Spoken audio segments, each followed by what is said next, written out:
नमस्कार, आप देख रहे हैं पंजाब केसरी। मैं अश्विनी सिंह। बसपा सुप्रीमो मायावती 9 अक्टूबर को इसी मैदान से मान्यवर कांचीराम की पुण्यतिथि पर एक जनसभा को संबोधित करेंगी। हालांकि इसे एक श्रद्धा सुमन कार्यक्रम का नाम दिया गया, लेकिन यहाँ एक होगा शक्ति प्रदर्शन।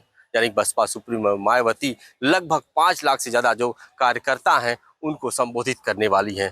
2027 के चुनाव से पहले ये बड़ी जनसभा के रूप में देखा जा रहा है और ये कहा जा रहा है कि इस मैदान से एक बड़ी राजनीतिक संदेश भी बसपा सुप्रीमो मायावती देने वाली है। ऐसा पहली बार हो रहा है जब लखनऊ में किसी परिनिर्माण दिवस कार्यक्रम हो या फिर श्रद्धा सुमन के जो कार्यक्रम होते हैं उसमें बसपा सुप्रीमो एक राजनीतिक रैली करेंगी और बाकायदे अपने कार्यकर्ताओं को संदेश देंगी। लगातार पिछले चुनाव में अगर बात की जाए तो उत्तर प्रदेश में चाहे वो लोकसभा का चुनाव हो चाहे वो विधानसभा का चुनाव हो, बीएसपी का जो पॉलिटिकल ग्राफ है वो गिरा है। लेकिन बसपा अपने आप को फिर से जिंदा करने के लिए इस रैली को बहुत ही अहम बना रही है। अपने तमाम कैडर को एक संदेश भी दिया है कि यहाँ पर बड़ी संख्या में कार्यकर्ताओं को इकट्ठा किया जाए ताकि इससे एक बड़ा संदेश दिया जाए और ये संदेश 2027 के विधानसभा चुनाव की नजर बहुत ही महत्वपूर्ण हो जाता है। इन दिनों मायावती वापसी की तैयारी में जुटी हुई हैं। भले ही अभी यूपी का चुनाव आने में 1 साल से ज्यादा का वक्त बचा है, लेकिन अभी से उसकी तैयारी में मायावती जुट गई है। वापसी में मायावती कोई कोर कसर नहीं छोड़ना चाहती है। यही वजह है कि शायद मायावती इस रैली को अपना हथियार बनाकर 2027 के महासंग्राम को फतेह करना चाहती हैं। दरअसल बीएसपी सुप्रीमो मायावती 9 अक्टूबर को लखनऊ में एक बड़ी रैली करने जा रही हैं और मौका है बहुजन आंदोलन के संस्थापक काशीराम की पुण्यतिथि का। लेकिन ज्यादातर लोगों की माने तो मायावती इस रैली के जरिए अपना शक्ति प्रदर्शन दिखाएंगी। बताया जा रहा है कि रैली पार्टी संस्थापक काशीराम के परिनिर्वाण दिवस पर काशीराम स्मारक पार्क में आयोजित होगी। मायावती खुद इसमें शिरकत करेंगी। पार्टी ने 5 लाख लोगों की भीड़ जुटाने का लक्ष्य रखा है। कई सालों बाद हो रही इस सार्वजनिक रैली को 2027 के चुनावों से पहले बड़ा शक्ति प्रदर्शन माना जा रहा है।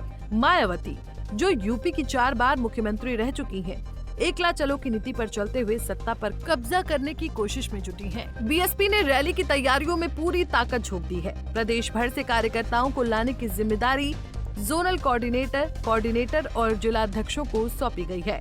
वरिष्ठ नेता सतीश चंद्र मिश्रा, आकाश आनंद, दिनेश चंद्र, नौशाद अली, विश्वनाथ पाल, भीम राजभर, घनश्याम चंद्र खरवार, रामचंद्र गौतम, गया चौरदनकर और शमशुद्दीन रायनी सभी जिलों से अधिकतम भीड़ जुटाने में लगे हैं। सतीश मिश्रा समेत शीर्ष नेताओं ने कार्यक्रम स्थल का कई बार दौरा कर व्यवस्थाओं का जायजा लिया। रमाबाई आम्बेडकर मैदान में कार्यकर्ताओं के ठहरने और खान-पान के विशेष इंतजाम किए जा रहे हैं।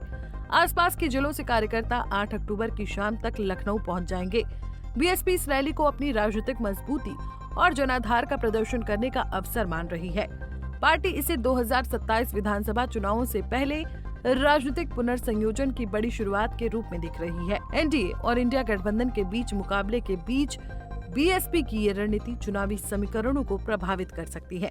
9 अक्टूबर को होने वाली ये जनसभा बीएसपी के लिए कई मायनों में बहुत ही अहम मानी जा रही है। इससे राजनीतिक वापसी ही नहीं बल्कि सियासी जमीनी ताकत को दिखाने का ये वक्त आ चुका है। बसपा पिछले दशकों में जिस तरीके से उनका वोटिंग ग्राफ गिरा है और उसके बाद ये कहा जा रहा है कि बसपा का जो जमीन है वो खिसक चुका है, लेकिन उस जमीन की ताकत को दिखाने के लिए बीएसपी अपनी कोई कसर नहीं छोड़ना चाहती है। और आप देख सकते हैं कि ठीक पीछे मेरे तमाम होर्डिंग्स और बैनर इस बात की गवाही दे रहे कि बसपा पूरी तैयारियों में जुट गई है और एक बड़ा संदेश देने की तैयारी कर रही है।